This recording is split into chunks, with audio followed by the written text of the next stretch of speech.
Hey everyone, on this episode of Inside the Mind, a podcast about athletes, I have Richard Bucciarelli, who is the president of Soccer Fitness Inc., as well as a former soccer player at York University in Toronto. So, of course, being a strength and conditioning coach in soccer, we talked all things physical and mental for soccer in this episode. Won't spoil too much of it though, so roll the intro.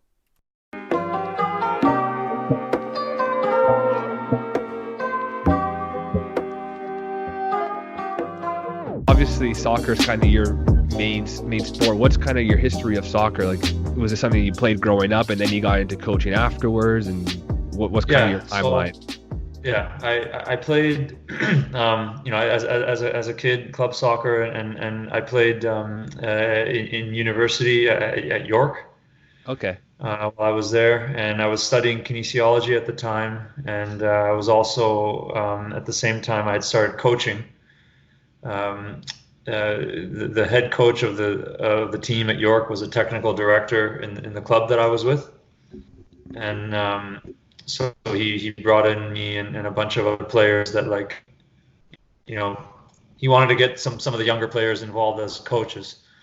So because some of the parents of the kids that I was coaching, I guess they knew that I was studying kinesiology and working as a personal trainer, and so they knew I had kind of a background in the fitness side of things.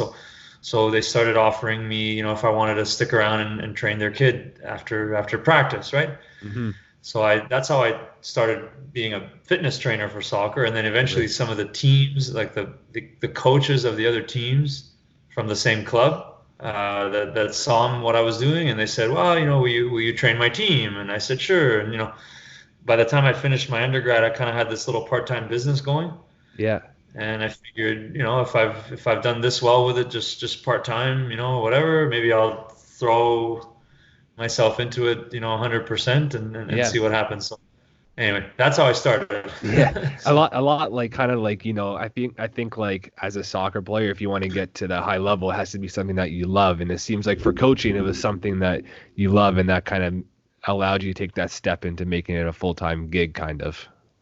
Yeah, like I mean, I found, and my company, called Soccer Fitness, obviously, and I didn't want to confuse anybody with that name, because it really allowed me to combine the two things that I was very passionate about and still am, which is soccer and fitness training. And I've gone in many different directions. I still am coaching and kept going with my education, obviously with PhD right now, and I ended up, starting to work also on the academic side, teaching and lecturing and creating courses and all that. But everything is still sort of tied into those two things, which is, soccer and fitness, or soccer and sports science. So yeah. Right. And of course, probably you've kind of like noticed over the years you've been involved with soccer your whole life that it's not just like the physical side is important, of course, but the mental side is such a huge part, and that's such a huge part of coaching soccer as well, is not only getting kids or teenagers or whoever ready physically, but there's a mental piece to being ready physically as well, like being on top of your game and everything. Yeah, and I would say that I got exposed to sports psychology while I was in university, and for the life of me, I can't remember the last name of the lady, but she was a professor at York. Her first name was Sue. Hmm. And I know she had a background in sports psychology. Like, she taught the sports psychology courses, but she also had worked with some of the Canadian Olympic teams in different sports, track and field, swimming.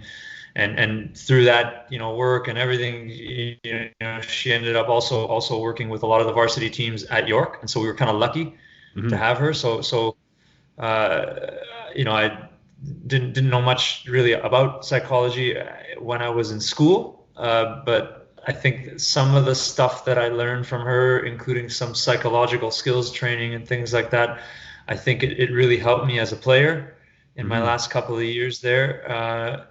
Definitely also helped me as a coach, and I think still does. I would say, maybe just to comment on what you said, just about the psychology or the psychological side of sport.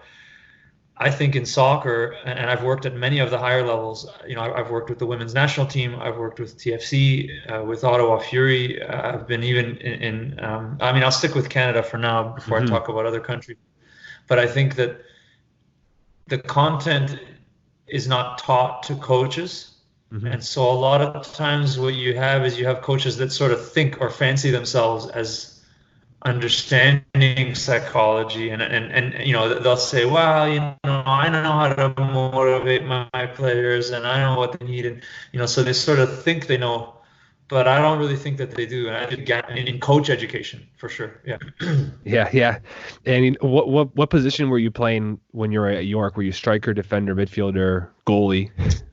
I was always a defensive player, so Yeah. sometimes center back, sometimes right back, and sometimes as a defensive midfielder. That's Hmm. why, I really like this guy because Yeah.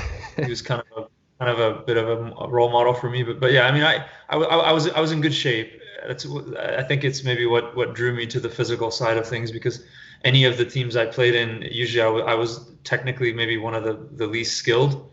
Yeah. But I was in better shape than almost everybody there, and I thought I had some good qualities that way. So yeah, but I was always a player that just ran around a lot. And Yeah, yeah, yeah. No, kind of when thinking back to when I played soccer myself, it was a lot of like I played defensive as well, like the defensive positions, usually center back or right or left back. And I think kind of thinking back, part of the reason why I did that was because it was like the safest position to play almost. Whereas, when the ball came to me, all I had to do was kick it out of our. I mean, it's obviously not the best play all the time, but I didn't feel the pressure to like score a goal or to do something like that. And kind of something that I've kind of noticed for myself, at least as I've learned more about sports psychology and the field, is how myself as a player, how I kind of shaped my own soccer career by kind of may not being as confident as I could be in my abilities and just like playing a more conservative role. yeah, that's interesting because I mean I see that, I get what you're saying, but at the same time, I think there is always a lot of pressure if you're playing in a defensive position because Mm. you're responsible for stopping. I mean, especially as a center back, you're the last line of defense, right? So, other than the goalkeeper, yeah, I can see it both ways. I mean, it Hmm. depends on the coach too. I Yeah. mean, and the environment that you're in. But Yeah, it depends. there's It depends too. I was going to say on like just how much training you have in a position where like a striker, for instance, they might look at a defender and be like, oh, like stopping the striker one on one is like so much pressure or something. But to a yeah, striker, to themselves, scoring a goal is no problem. Whereas the flip side for a defender, stopping a striker one on one is no problem. But when they're one on one with somebody else, like they have the ball, then they kind of get flustered. I think it all just kind of boils down to, like you said, coaching and just like how much history of training they have in a certain situation. yeah, yeah, I agree with Do, that. Yeah. Do you incorporate much sports psychology in like your current coaching practices when you're doing whether it's fitness training or tactical training with athletes or other coaches? Yeah, so like I guess I should say about my practice and what I do. So I have a facility, Hmm. where we train soccer players, and now we've branched out into other athletes as well. But it's physical training, and it's sort of, it's pretty structured the way we deliver our sessions. So people come in, they warm up, they go through a whole series of exercises, and I don't know, maybe if you saw on LinkedIn any of the stuff with the treadmills or all Hmm. that. So did you see that? Yeah. Yeah, I have. And Yeah. that's even yeah. So that training with those very fast and high incline treadmills, and that's even formed the basis of my PhD research. So I guess in that environment, people are coming in and out in an hour. Um, I don't I haven't done, and we in our company haven't done really any sports psychology. I mean, I Hmm. think we try to motivate them, and there are definitely some conversations that I'll have with players, and a lot of times with their parents too, because we're dealing with youth players. Yeah. So there are definitely conversations that I'll have, but that side of the business is pretty structured. The other work, which I've done a lot of, is just kind of like at these higher levels. And again, I mentioned I worked for a while with the women's national teams in Hmm. Canada, and some of the other higher levels, in TFC and in Ottawa, and in that role, sometimes there was a sports psychologist, and sometimes there wasn't. Hmm. But I think, especially in the moments where there wasn't, and a recent example of that would be the Ottawa Fury. I was there for the 2018 season, and those are professionals, and the club didn't really have a big budget, so there was no sports psychologist. So I used a lot of the stuff that I had learned in my undergrad and my master's about psychological skills training with those athletes. I did work with quite a few of them on visualization. We did some self-talk strategies. I also worked with them a little bit on kind of like either relaxation or excitation, depending on if they were too excited versus too relaxed kind of thing. And again, I'm not an expert. I've studied it a bit, and there wasn't anyone else in the club. The club Right. basically was me, head coach, assistant coach, goalkeeper coach. So of the four of us, I was the the de facto sports psychologist, I guess. But anyway. Yeah. No, and I was gonna say, like you kind of mentioned already, the motivation piece with your training facilities, where it, I think there's some level of like motivating players to get the best out of them in training, and you probably experience that in both sides of the business, where some athletes might come in and they just might not be as motivated and they don't perform to their top potential, and you kind of have to motivate them in certain ways. It all depends on the athlete how you motivate them. I don't know if you have any kind of specific examples of how you've motivated athletes in the past, but for me, for example, I always kind of motivate them by just kind of like really tapping into just why they're here, and it's because they love the game, and soccer is their passion, and it's what they want their future and career to be. And so how can we work all together to help you get to that point? And that's what I found super successful, to like help motivate athletes that might not be motivated to like train for a certain session or whatever it might be. Yeah, no, that's a good point. I've definitely probably said something similar to players that I've worked with, and maybe something else that just came to mind when you were speaking to me about. I don't know if this is the best example, but that sometimes I think that especially on the physical side, not all players enjoy fitness training. Not all players enjoy the kind of whether it's running or work with the ball or whatever, the intensity at which you need to train in order to actually get better. And so and then a lot of times they'll either they'll kind of make excuses, and they'll say that they're too busy or that kind of thing. Too busy to train. And I have in many times sort of used an analogy with players. If they do tell me that they're too busy, I'll ask them, have you ever been too busy to eat? Right. And then they'll say, yeah, but for how long? Not, for more than a day? No, never more than a few hours. And, have you ever been too busy to sleep? Well, same thing. Yeah, maybe, because those things are kind of a matter of life and death. And so obviously sport is not actually life and death, but if you treat your training and your physical work and everything that goes along with it at the higher levels is diets. And I mean, we had players in the national team that had to fill out daily logs for everything, for what they ate, how they trained, how they recovered. And it's like, if you treat those things, that routine, as if it's as important as, eating, sleeping, and going to the bathroom, then you'll always do it. And, so that, I don't know if, again, if that's the best example. It came to mind as you were talking. Yeah, no, that makes a lot of sense. Kind of thinking back, like to when you were a player, do you remember any certain instances of time where you might have like had your own mental struggles as a soccer player, and maybe how you overcame them personally, or how you helped others overcome those personally when you back then at York or whatever team you played for? Yeah, definitely. And I guess, again, I was kind of lucky to have that lady, Dr. Sue, that's what we called her. And maybe that's why I never learned her last name. Right. But yeah, I definitely as a player, and maybe it's because of the way I was playing, and I was always running around a lot. And I had a bit of an issue with yellow cards, sometimes with discipline.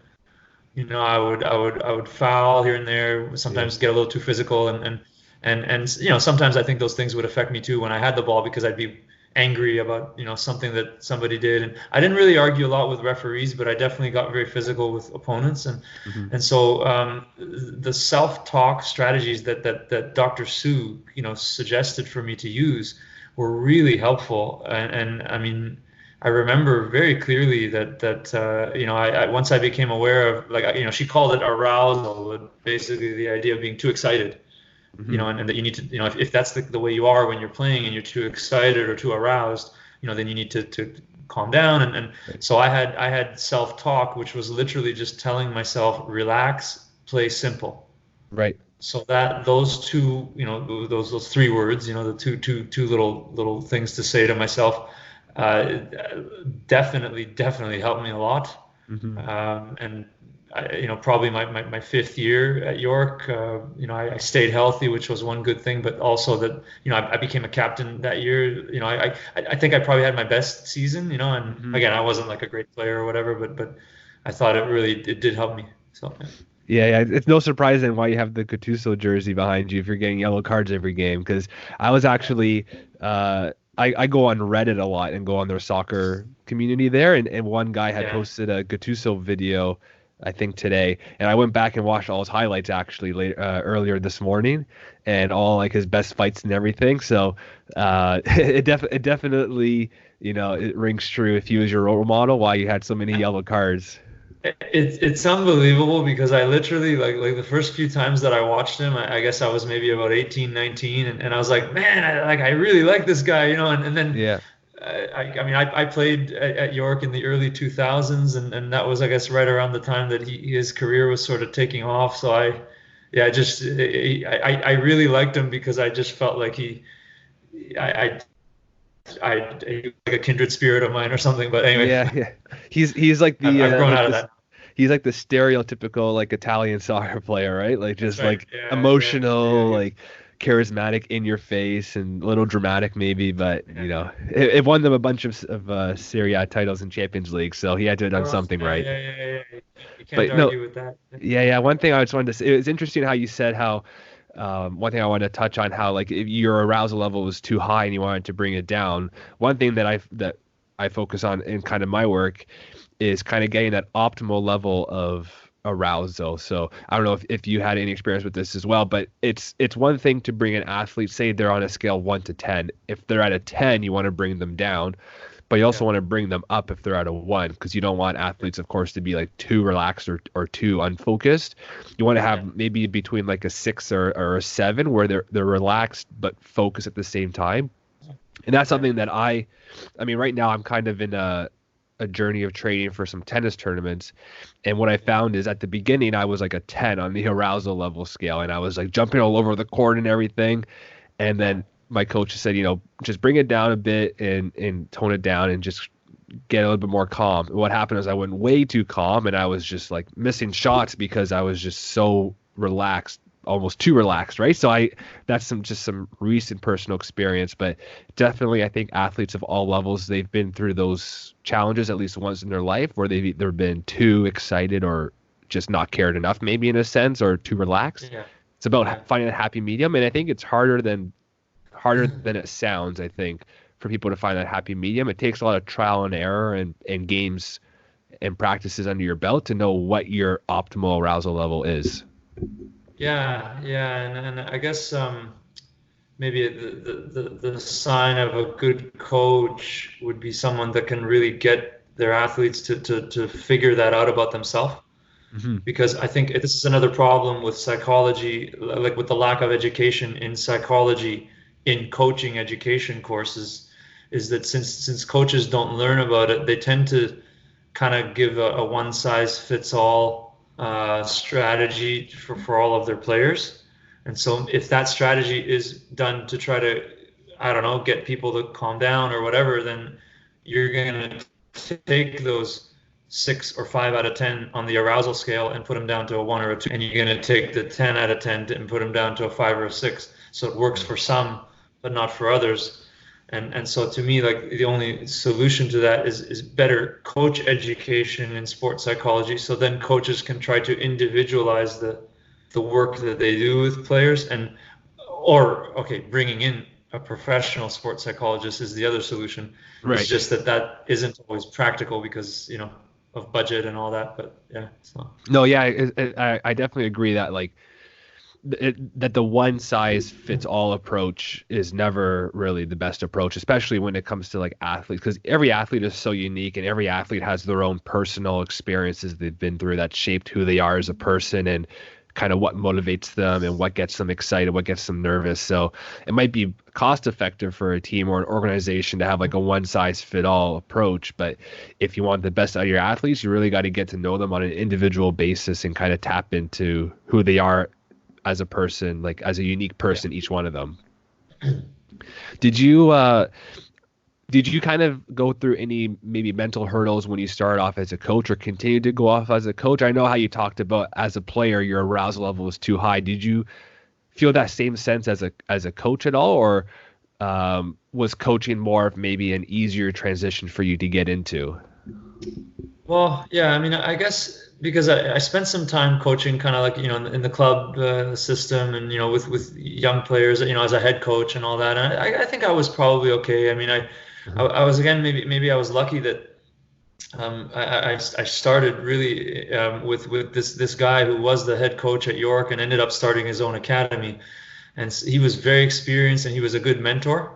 So, he kind of brought me up into I thought a very good philosophy. We never criticized referees. We encouraged the parents not to do that. Mm-hmm. There was discipline, but at the same time, the training was always designed to be very fun, encourage a lot of creativity. So I think I guess to start as a coach, I was lucky that way. I don't think I had any problem with over arousal. I thought I was pretty good. So much of the work I was doing was physical work, training players physically. I had to be very physical myself. I had to be very animated. I'm lucky. I guess I have a loud voice. So good with that, and and all that. But I really do think, especially as a fitness coach, a big component of the job is making players do what they don't want to do. Mm-hmm. And so I think I'm pretty good at it. I could always be better, of course, but and one of the ways that I got good at it was just by just the amount of experience that I had doing it. But yeah. So. Right. Yeah. No, that makes sense. Yeah.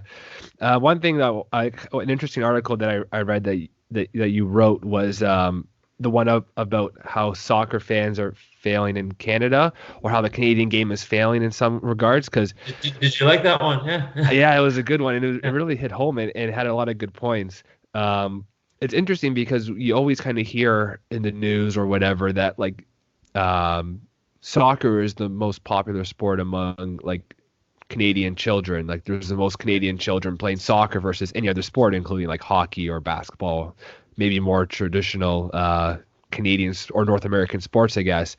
But really, you kind of brought up a lot of good points around like almost the mentality of Canada when it comes to soccer. How, you talk about how like you can name like I can name like the past 10 or 15 winners of the Champions League. I couldn't tell you the past three besides when TFC won. I couldn't tell you the past three winners of the MLS Cup. So it's really just kind of interesting. And I guess I'd really just kind of start the discussion off of it. I kind of taking it all in the article. I guess your main point was just kind of showing how other countries have a model in place that maybe Canada can learn from if they really want to develop these soccer stars and develop a soccer culture in the country. Yeah. Well, no, I think you've got it. I mean, I guess it's my point that I was trying to make with all that is that, if we really, because, the fans, and I say we, I mean, the people who say that they want the Canadian national teams to perform better and are very critical of the national teams when they don't.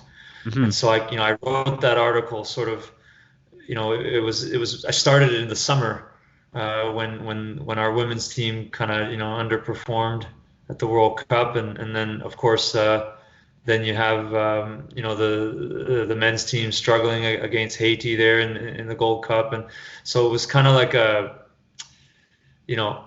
you notice all of the people in the media and Canadian soccer fans criticizing, saying, how could we lose to Haiti? How could we do this? Yeah. But at the same time, like all of the success that we can have is tied into, you know, the money that's available to fund programs, to pay for better coaches, to, like, even the national team, they want to travel more, to have better training camps and play against better opposition. Maybe they want to bring in a full-time sports psychologist, or even for full-time fitness people, and, you know, but you know, you need money for all those things, and the way that you get money for that is through advertisers, and advertisers don't want to pay, you know, to put commercials on TV if they don't think anyone's going to watch. Right, And so the reality is that, you know, nobody's watching. Nobody's watching Canadian soccer, even at the highest levels. The national team and MLS, okay, they've got some viewership, but as I said, I worked with the Ottawa Fury in the USL. It's a Canadian team full of Canadian players, Canadian coaches.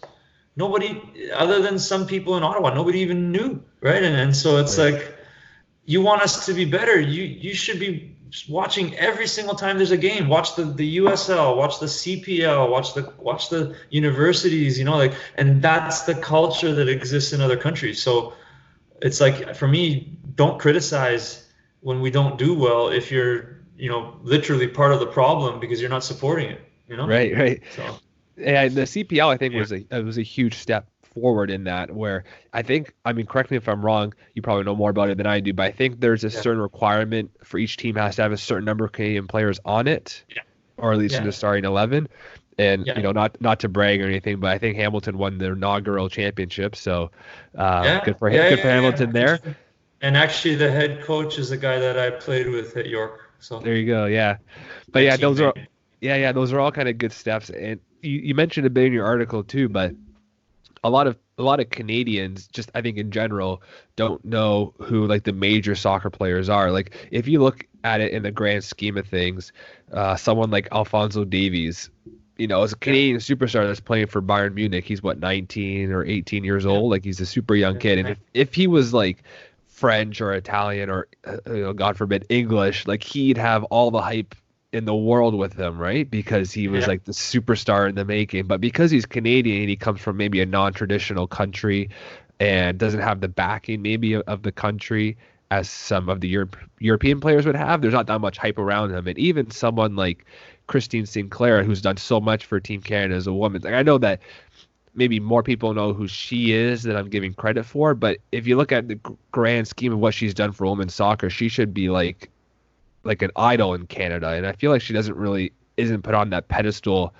in the same level as someone like Wayne Gretzky or Sidney Crosby. Like, she's almost on that level of influence for sport, but she doesn't get that same recognition. And it all kind of ties back down into what you talked about in the article. And one more thing too that you kind of mentioned for people who watch soccer and how that's such an issue is a lot of like the broadcasting rights in Canada are now like online. Like, you have to purchase like DAZN, for example, to watch the Champions League, and Serie A I know is on TLN, but the Premier League was barely on TV anymore, and you don't get really Spanish or German leagues on cable, where in Europe you can probably have your choice of what game you want to watch any day of the week. So I really just wanted to bring up how that article, I think, touched on a lot of good points on how Canada can improve as a soccer nation, because there's a lot of good talent that either can be developed or can be seen by other people that's out there. Yeah, and I would say, I mean, I'm so like the CPL is so important. You know, that league surviving and thriving and giving more of an opportunity to younger Canadian players that they've never had before, like, is really important. And so I hope it succeeds, and I hope that more and more Canadians decide to follow and support, you know, local Canadian soccer. Put your money where your mouth is. Yeah, because it is already the model of, like, the CFL is pretty successful. Like, if you look at the 9 teams in the CFL, they're all like relatively sell out. Like, if they're a top team, they're all selling out pretty close to every game. So it's not the notion that like a Canadian only team can't, or Canadian only league, for example, can't work. We saw it very clearly. Sorry to interrupt, but in Ottawa, because the ownership group of the Fury was the same corporation that owns the Ottawa Red Blacks. And I mean, it was like, you know, we work in the same building, but it was like we worked for a completely different organization in a different country. I mean, I mean, they had, I don't know how many dozens of full-time staff, and they would sell out every game, and it was, and we were just kind of struggling to survive, and two professional sports clubs owned by the same corporation. So absolutely, the fans need to support and pay to watch. So Yeah. Anyways, Rich, before we wrap up here, I wanted to kind of, I forgot to ask you at the beginning, but I know you had mentioned your PhD research. What is it specifically? Because I'm a bit of a research guy myself, going through my own grad school and having friends in grad school still. So what's like the objective of your PhD here? Okay, so I'll give you a short version of a long story. So I was almost 12, I guess 11 years ago that I first got exposed to high-speed treadmills. I was the manager, hired as a manager of a facility which is called Athletic Republic, and they had a bunch of franchises all over the States, and this was the first franchise ever being opened in Canada. And so I got hired as the manager, and this company is a company that first, like, they're the first ones to ever build a high-speed running treadmill. Mm-hmm. They were the first ones to build a skating treadmill. Not sure if you've seen that for hockey. I haven't, no, but it sounds like pretty neat. Yeah, literally treadmill that you can skate on with ice skates, and so they had all these protocols with high speed running, but also high speed and high incline running. It was a science-based approach, which I really loved, and in any case, I mean, the job was kind of a crazy job, so I didn't really stay there very long.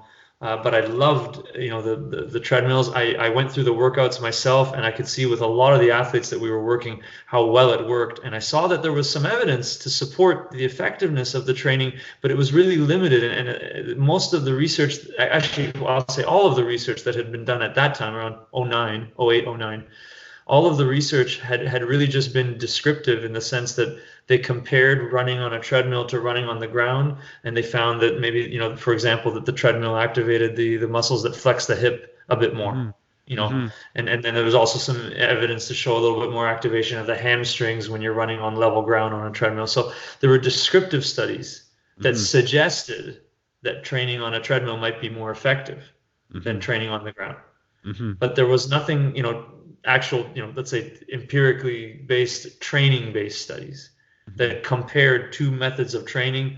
So anyway, that was way back then. That was what sort of influenced me and inspired me to open up my facility, which, the training that we provide there, again, is sort of centered around the use of high speed, high incline, and resisted self-propelled running. And when I say resisted self-propelled, I mean treadmills that don't have a motor, but you can add resistance to the running belt. And kind of using a combination of those methods of training. So my master's, which ended up happening quite a few years later, I finished in 2016, and my master's was I did a couple of different studies comparing motorized treadmill training using high-speed treadmills to other methods of speed or high-intensity aerobic interval training done on the ground. Mm-hmm. And I got some interesting results, and showed perhaps that the treadmill is at least as effective, if not probably more effective.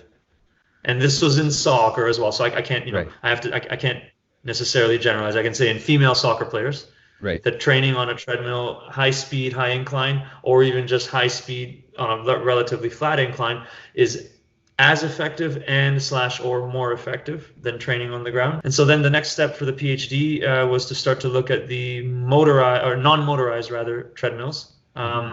And specifically, I'll tell you that the rationale is that with soccer and with most other sports, the most important physical ability and physical characteristic is the ability to accelerate over very short distances.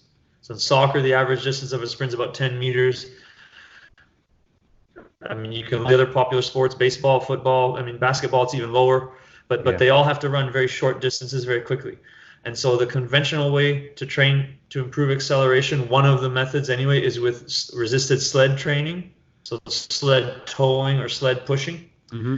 And a newer, more unresearched way is the use of treadmills that have no motor, but where you can add resistance to the running belt. Mm-hmm. And so, I thought, well, okay, I've already got this background doing research with treadmills. I have my thesis advisor at Guelph, and, that was willing to support me. We've got those treadmills in my facility, so it seemed like a natural fit to say, and of course, because acceleration is so important in soccer, and it's something that I think people don't understand really how to train for it well. So I put together this project, which I'm literally in the middle of now. Like we have 4 university teams, Mm-hmm. 2 from Guelph men's and women's, and 2 from Oshawa, Mm-hmm. who are participating in one of 4 groups, which are sled towing, sled pushing, resisted treadmill towing, and resisted treadmill pushing. And they're going through a 6-week protocol of training, and we've got a whole series of assessments that are being done before and after the training. And I guess one thing I'll just say, which is unique, I said this would be a short answer, but it's not.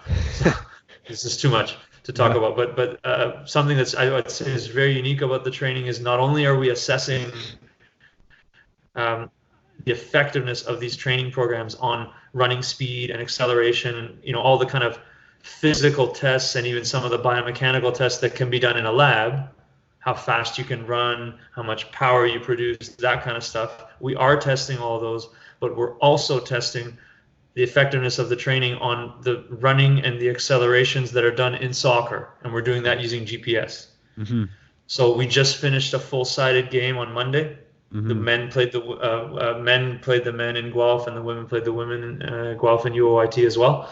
And now tomorrow morning, I'm getting ready to go and measure the same players using small-sided games. Mm-hmm. And so, now we're going to get this baseline of speed, acceleration, and high-intensity running performance in soccer. Mm-hmm. And then we're going to test them again in March using the same tests. So Yeah. the training. That's super fascinating. You said it would be said that you apologize for the long answer, but kind of looping it back to the whole thing about like passion. It really just shows how much passion you have for this, and kind of how we looped it around with like soccer players need to have this passion for soccer in order to go far in their career. You really need a passion for your field in order to pursue a PhD and get far in that. And the same thing I think applies. I kind of went through this myself, or maybe experienced it a bit when I did my thesis at Brock, but it was like the whole notion of just like calming your arousal level down and stuff. Because of course, when you're going through graduate studies, there's ups and downs and highs and lows, and things go perfect some days, and some days things are like going like off the rail, and you really need that self-talk almost just as a human being or as a student to kind of keep yourself level and kind of riding the wave as things go, much like you did as a soccer player. So I think that I wouldn't be surprised if a lot of the sports psychology skills maybe that you picked up as a soccer player has helped you in other aspects of life, including getting through a PhD, because it's no easy task to do that amount of research. I agree. Yeah. I mean, not through it yet, but even just the everything from studying for the comprehensive exams to, I went through all the ethics proposals with 2 different universities last year, and it's a lot. And I know, of course, I'm balancing that. Again, I said I am teaching, I am running a business, I have a young family. I have a daughter that just turned 1 year old, so it's a lot. But it doesn't really bother me, to be honest. I am passionate for sure about all this stuff, so I enjoy it. So yeah. Awesome. It was great. It was great talking to you, Richard. And what I'll do is when Juve wins their 9th Scudetto in a row, I'll come to your facility. I'll give you a big poster for you to hang up on your wall.